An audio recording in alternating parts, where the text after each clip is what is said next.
Hello दोस्तों, यथार्थ Hindi education classes में आप सभी का स्वागत है। आज की क्लास हम पढ़ेंगे हिंदी साहित्य के कुछ महत्वपूर्ण बहुविकल्पी प्रश्न जो कि हिंदी टीजीटी पीजीटी के लिए काफ़ी इम्पोर्टेंट हैं और इससे पहले भी कुछ वीडियोस में डाल चुकी हूँ। तो अगर चैनल पर नए हो तो चैनल को सब्सक्राइब ज़रूर कीजिएगा और प्ले लिस्ट में जाके आप और क्वेश्चन भी देख सकते हैं और वीडियोज़ देख सकते हैं। तो चलिए स्टार्ट करते हैं अपनी क्लास। पहला प्रश्न है, पेशोला की प्रतिध्वनि लंबी कविता किसके द्वारा लिखी गई है? पेशोला की प्रतिध्वनि यह एक लंबी कविता है और आपको इसके लेखक का नाम बताना है कि किसने यह लिखी है। राइट आंसर है इसके लिए ऑप्शन बी, जयशंकर प्रसाद के द्वारा लिखी गई है। पेशोला की प्रतिध्वनि यह लंबी कविता जयशंकर प्रसाद की है। अगला प्रश्न है, ऋतंभरा के लेखक कौन हैं? ऋतंभरा के लेखक कौन हैं?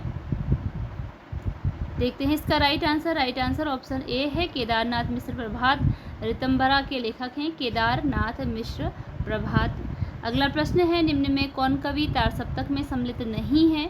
आपको वह बताना है जो कि तार सप्तक में सम्मिलित नहीं है, नहीं वाला बताना है और तार सप्तक वाले कवियों का नाम बताना है जो इसमें नहीं है।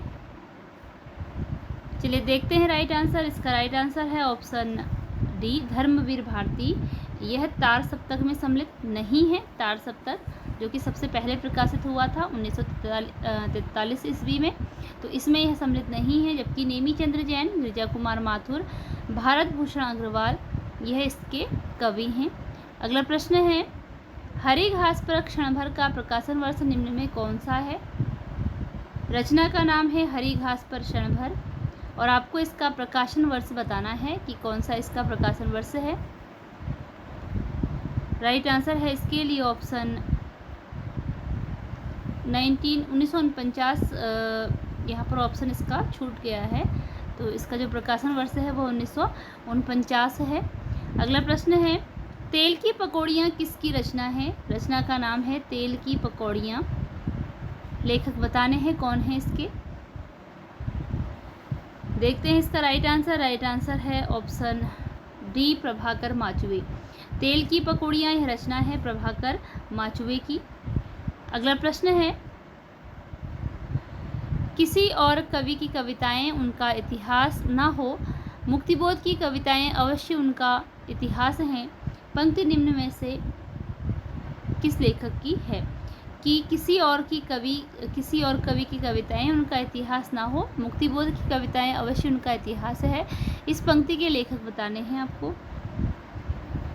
राइट आंसर है इसके लिए ऑप्शन बी, श्रीकांत वर्मा की यह पंक्ति है, श्रीकांत वर्मा। अगला प्रश्न है, शमशेर की शमशेरियत, शमशेर बहादुर सिंह के विषय में यह कथन किसका है? कथन है शमशेर की शमशेरियत। इस कथन के लेखक बताने हैं कौन है।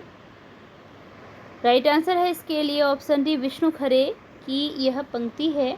यह कहा गया है विष्णु खरे के द्वारा, शमशेर की शमशेरियत। अगला प्रश्न है, निम्न में कौन सा जोड़ा सही सुमेलित नहीं है? रचना है, रचनाकार हैं, उनका जोड़ा बताना है कौन सा है जो कि सुमेलित नहीं है। बाग केदारनाथ सिंह, कोई मेरे साथ चले कुंवर नारायण, मछली घर विजय देव नारायण शाही, एक समय था रघुवीर सहाय। तो इसका राइट आंसर ऑप्शन बी है, कोई मेरे साथ चले। यह रचना कुंवर नारायण की नहीं है। इसके अतिरिक्त जो रचनाएं हैं, बाग केदारनाथ सिंह की रचना है, मछली घर विजय देव नारायण शाही की रचना है, एक समय था यह रघुवीर सहाय की रचना है। अगला प्रश्न है, कोई मेरे साथ चले किसकी रचना है? कोई मेरे साथ चले इसके लेखक बताने हैं कौन है। राइट आंसर है इसके लिए ऑप्शन डी, सर्वेश्वर दयाल सक्सेना।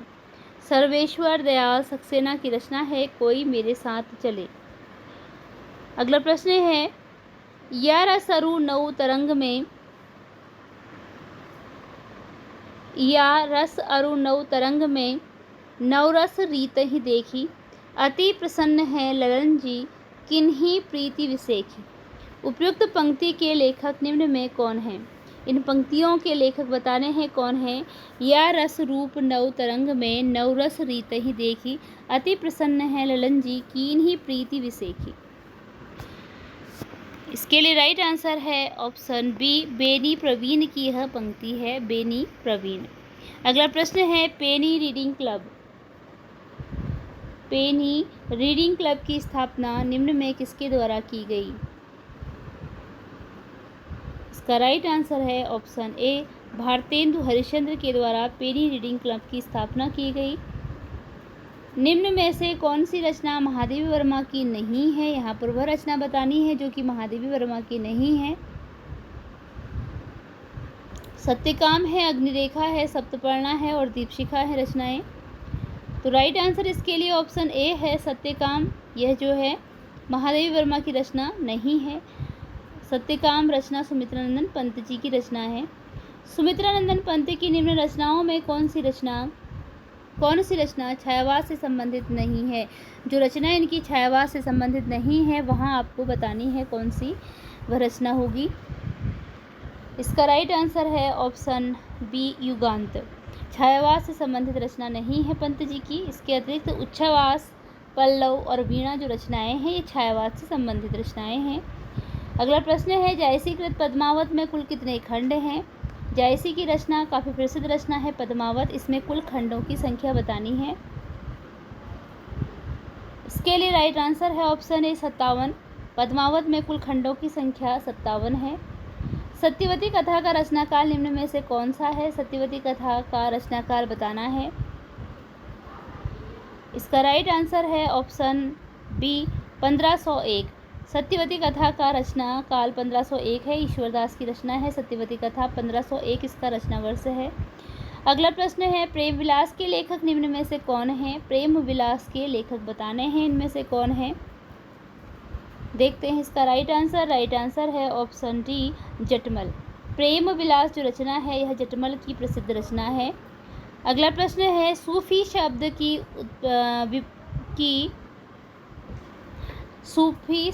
की यहाँ पर उत्पत्ति है जो कि गलत हो चुका है। यह उत्पत्ति है। सूफी शब्द की उत्पत्ति सुख से मानी जाती है जिसका अर्थ है। इसका राइट आंसर है ऑप्शन ए, जिसका अर्थ है ऊन। सूफी शब्द की उत्पत्ति जो मानी जाती है सुख से, उसका शब्द है अर्थ है ऊन। अगला प्रश्न है, तुलसीदास की कुल कितनी प्रमाणिक रचनाएं मानी गई हैं? तुलसीदास की कुल प्रमाणिक रचनाओं की संख्या बतानी है, कितनी है। इसका राइट आंसर है ऑप्शन डी, 12। तुलसीदास की कुल 12 प्रमाणिक रचनाएं मानी गई हैं। अगला प्रश्न है, कविता करके तुलसी ना लसै, कविता लसी पा तुलसी की कला। उपयुक्त पंक्ति तुलसी के विषय में किसके द्वारा कही गई है? इसका राइट आंसर है ऑप्शन सी, हरिऔध के द्वारा कही गई है। अयोध्या सिंह उपाध्याय हरिऔध जी की यह पंक्ति है तुलसी के संबंध में। अगला प्रश्न है, भक्तमाल में कितने भक्तों का वर्णन मिलता है? भक्तमाल में कुल कितने भक्तों का वर्णन मिलता है?